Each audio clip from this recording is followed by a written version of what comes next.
For most people, $3.50 is nothing.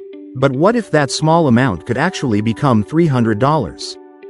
It's not about money, it's about mindset. Poor thinking spends. Smart thinking multiplies.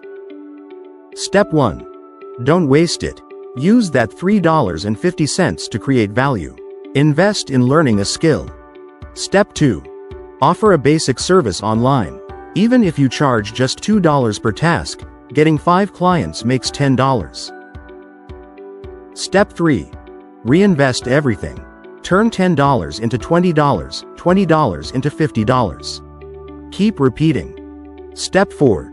Improve your skills and raise your prices. Charge more as you get better. Step 5. Stay consistent. Most people quit early. Focus for even 10 to 15 days to reach $100. Finally, take smart risks.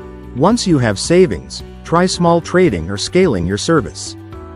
Remember, it's not just about turning $3.50 into $300. It's about becoming the kind of person who can do it again.